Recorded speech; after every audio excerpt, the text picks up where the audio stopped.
Welcome back views. ایک اور issue پر ہم بات کریں گے، کشمیر جو کہ ایک متنازع علاقہ ہے جب سے پاکستان بنا ہے، لیکن بھارت اسے ہڑپنے کے لیے مختلف حربے اب تک استعمال کر چکا ہے اور نتیجہ وہی ہے کہ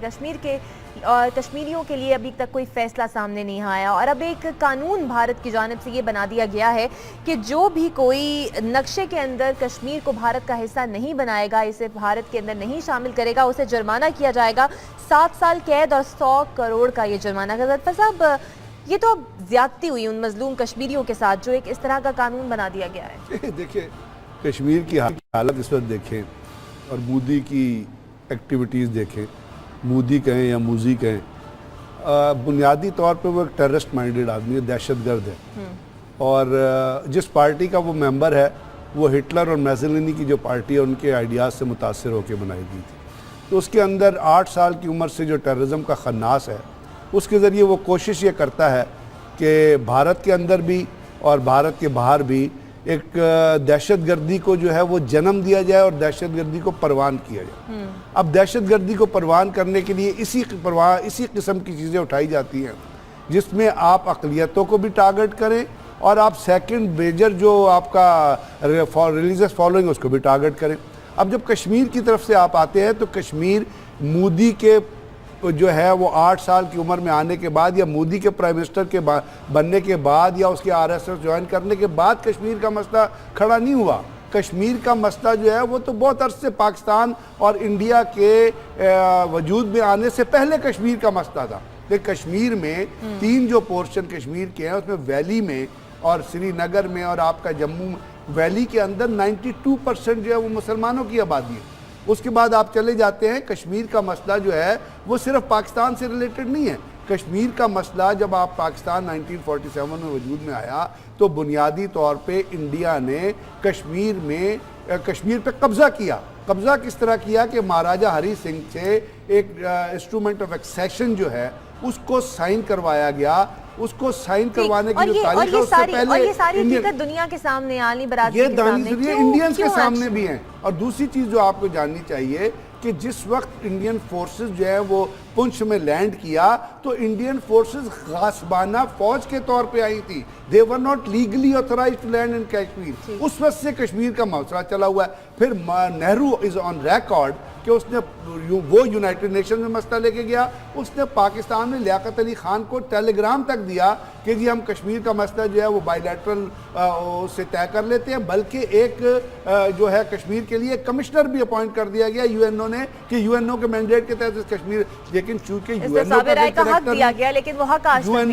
بھی آپ کو پتا ہے۔ اور دوسری بات یہ ہے کہ کشمیر کا مسئلہ صرف پاکستان اور انڈیا کا مسئلہ نہیں ہے، کشمیر کا مسئلہ پاکستان، انڈیا اور چائنا کا مسئلہ ہے، کیونکہ انڈیا ایکسی چین کو کلیم کرتا ہے جہاں پہ چائنیز بیٹھے اور چائنیز نے 12 کہا کہ یہ ہماری ٹیریٹری ہے۔ تو اس قسم کے جو سٹوپڈ اقدام مودی کی گورنمنٹ لے رہی ہے، اس سے پہلے انہوں نے کیا کیا، ایک بڑی امپورٹنٹ چیز آپ کو بتاؤں، وہ پورے کا پورا سلیبس جو ہے انڈیا کا وہ دہشت گردی پہ بیس کرنا چاہتے ہیں، کمیونل ہیٹریڈ پہ بیس کرنا چاہتے ہیں، وہ ہندوازم پہ بیس کرنا چاہتے ہیں، کیونکہ آج کل ان کا جو سلیبس ہے وہ ڈیفرنٹ ہے، اس کے اندر وہ دہشت گردی پروموٹ کرنے کی کلازز اور اس کے سبجیکٹس ڈالنا چاہتے ہیں۔ تو ایک تھی پروین سنکلیئر جو ہائر ایجوکیشن کمیشن کی جو انچارج تھی، وہ اس چیز پہ جب راضی نہیں ہوئی تو انہوں نے RSS نے اور جو وہاں پہ نا انہوں نے ان کو سیک کر دیا۔ تو یہ اس کا ایجنڈا ہے مودی کا کہ وہ کشمیر میں بھی اور خطے میں بھی، اس لیے اس قسم کے احمقانہ اقدام سے جو ہے بھارت کے اوپر طنز کیا جا سکتا ہے، لعنت ہی بھیجی جا سکتی ہے۔ پر وہ صرف پاکستان کی جانب سے جاتی ہے، دنیا تو خاموش ہے اس پر۔ اقبال چاولہ صاحب، دنیا کیوں خاموش رہتی ہے؟ کشمیر کا مسئلہ ہو یا چاہے پانی چوری کا مسئلہ ہو، آج بھی یہ خبر آئی ہے کہ بھارت نے چورے چھپے دریائے چناب پہ مزید ڈیم بنانے شروع کر دیے ہیں اور پانی چوری شروع کر دی ہے۔ کچھ بھی ہو، دنیا کی جانب سے بھارت کو تنقید کا نشانہ نہیں بنایا جاتا۔ نہیں، یہ میں آپ سے پوری طرح متفق نہیں ہوتا، کیونکہ یہ اوورآل کہا جا سکتا ہے کہ دنیا جو ہے وہ اتنا زیادہ اس پر آواز نہیں اٹھاتی، اس پر پوری دنیا میں سوچا جاتا ہے، نوٹ لیے جاتے ہیں، ریئیکشن شو کیا جاتا ہے، مگر چونکہ میڈیا جو ہے یا تو جیوز نے سنبھالا ہوا ہے یہ انڈیا نے media, electronic media, print media سنبھالا ہوا ہے، وہ آپ تک ریئیکشن پہنچنے نہیں دیتے ہیں۔ جیسے میرے کلیگ کہہ رہے تھے کہ مسئلہ کشمیر جو 1947 میں ہوا، انسٹرومنٹ آف ایکسیشن پہ لسٹر لیم جو کہ برٹش ہے، ان کی تحقیق ہے ہری سنگھ نے دستخط نہیں کیے تھے، اور پھر یہ انڈیا ہی تھا جو بساط خود یو این میں اس کیس کو لے کر گیا تھا، اور لارڈ ماؤنٹ بیٹن نے ان پر دباؤ ڈالا تھا۔ اس وقت سے لے کر ابھی تک نہرو نے کئی دفعہ تقریر کی، خطوط میں کہا، یو این میں کہا کہ جی ہم پلیبسٹ کروائیں گے، مگر وہ نہیں کروایا انہوں نے۔ نتیجہ ہم نے کیا کیا، 3 جنگیں باقاعدہ لڑیں، چوتھی بھی کارگل کی صورت میں آئی۔ اب پھر حالات اسی طرف جا رہے ہیں کہ انڈیا پاکستان میں کشیدگی انتہا پہ چلی گئی ہے۔ 65 میں ہم نے کیا کیا، اور 71 میں رزلٹ پیس پاکستان کے علیحدگی میں ہوا۔ اس کا مطلب یہ نہیں ہے، ابھی کلبھوشن والا واقعہ دیکھ لیجئے، دشمن کے ارادے عزائم بالکل کلیئر ہیں۔ یہ جو انہوں نے ابھی پابندی لگائی ہے، میں آپ کو یقین سے کہہ سکتا ہوں، میں انڈیا فریکوینٹلی جاتا رہتا ہوں، کشمیریوں سے میری ملاقات رہتی ہے، اسٹوڈنٹ سے یونیورسٹی کے لیول پر، تو وہاں پر یہ بیداری کی تحریک جو ہے یہ پاکستان سپانسرڈ نہیں ہے، یہ انڈیجنس ہے، اور اس انڈیجنس جو موومنٹ کو آپ جبر سے نہیں روک سکتے ہیں، آپ ان کالے قوانین کے ذریعے نہیں روک سکتے ہیں۔ جتنا وہ جبر کریں گے اتنی ہی تیزی سے وہ تحریک پھیلے گی۔ جی این یو میں بھی پھیلی ہے، یہ وہاں کے یوتھ کے اندر اور یونیورسٹی اسٹوڈنٹس کے جی اندر یونیورسٹی میں آپ کو سارا اس سے آگاہ ہے۔ ابھی کیا ہوا ہے دیکھیے، یہ مسئلہ یو این کا ہے، یہ یو این کو نوٹس لینا ہے۔ انہوں نے جیسے کہا چائنا ہی نہیں، یہ پوری دنیا کو لینا ہے۔ ہم تو جب نقشہ بناتے ہیں کشمیر کو ڈسپیوٹڈ ایریا بتاتے ہیں، اور انڈیا اب اس سے بھی دستبردار ہو گیا، وہ تو انٹیگرل پارٹ کہنے لگا ہے۔ اب وہ کہتا رہے، اس سے اس کی قانونی اور یو این کے اگرچہ وہ شملہ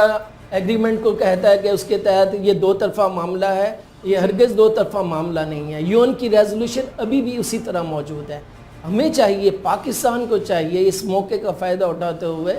انڈیا کی فارن پالیسی کو، انٹرنل میٹرز کو، اور خاص کر کشمیر کے حوالے سے پالیسی کو دنیا کو ہمیں بتانا چاہیے، اور پوری طرح ہمیں منظم تحریک چلانی چاہیے، ایک بھوشن والے ایشو پہ اور اس کشمیر کے ایشو پہ۔ جب تک ہم کشمیر کے ایشو کو الائیو نہیں رکھیں گے، اور جب تک ہم کشمیر کے ایشو کو فوکس نہیں کریں گے، وہ آپ پر کراچی کی صورت میں، وہ آپ پر بنگلہ دیش کی صورت میں، بلوچستان کی صورت میں آپ پر مسائل بڑھاتے چلے جائیں گے۔ ٹھیک، اور غضنفر صاحب آپ یہ سمجھتے ہیں کہ وہ جس طرح ابھی اقبال صاحب نے کہا کہ تحریک جاری رکھنی چاہیے، کس طرح پاکستان اس کو کیپچر کرے؟ مذاکرات جو ہونے والے تھے، گوتم مبارک صاحب کہتے ہیں کہ وہ پھر سے نہیں ہو سکتے، ماحول کچھ سازگار نہیں ہے۔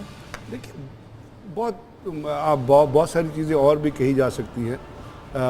اس کی وہ ایک تاریخ ہے پوری کشمیر کی، لیکن اگر آپ انڈین کانسٹیٹیوشن دیکھیں نا، تو انڈین کانسٹیٹیوشن کے اندر بھی اس کو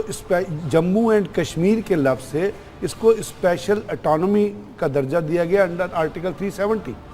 تو کوئی بھی اور اس کے بعد جس طرح مودی کے آنے کے بعد اس کا ڈیموگرافک اسٹرکچر چینج کرنے کی کوشش کی ہے، اس کے اوپر کیا ہوا، 370 آرٹیکل کو جب ختم کرنے کی کوشش کی گئی تو وہاں پہ انڈیا اپنے جموں اینڈ کشمیر کورٹ پہ مقدمہ چلا گیا، انہوں نے اس کے خلاف فیصلہ دیا، انہوں نے کہا کوئی آتھرائز نہیں ہے اس کے اسٹیٹس کو چینج کرنے کی، اور آپ نے دیکھا بارہا وہاں پہ تمام بینس کے مطابق وہاں پہ انہوں نے جو پاکستان کے جھنڈے لہرائے گئے۔ پھر آپ ریسنٹ ٹائمز آف انڈیا کا اور ٹریبیون کا ان کے آرٹیکل پڑھیں، ان کا ایک آرٹیکل ہے جس میں انہوں نے اپنے پچھلے مہینے شائع ہوا تھا، اس نے لکھا تھا کہ اس کے یہ لفظ ہیں جو میں آپ کو بتا رہا ہوں کہ انڈین جو کشمیری یوتھ ہے ان کے اندر جو آزادی کا جذبہ ہے وہ پچھلے تمام عرصے سے جو ہے وہ کوئی 56% بڑھ چکا ہے، انہوں نے اس کو ٹیبولیٹ کیا۔ تو یہ جو موومنٹ ہے، یہ انڈیجینس موومنٹ، اصل میں یونائٹڈ نیشن کارپوریشن جو ہے وہ یونائٹڈ نیشن نہیں ہے، it is a united nation corporation run by America and the labour party, they are not bothered. انہوں نے ایسٹ تیمور کا مسئلہ حل کرا لیا، لیکن یہاں کہتے ہیں کہ جی ایسٹ تیمور کا مسئلہ تو چیپٹر 7 کے تحت تھا، چیپٹر 5 کے تحت تھا، جہاں ہم انٹروین کر سکتے ہیں، یہ چیپٹر 7 کے تحت آپ نے کیا ہے، ادھر ہم انٹروین نہیں۔ یہ جو ڈپلسٹی ہے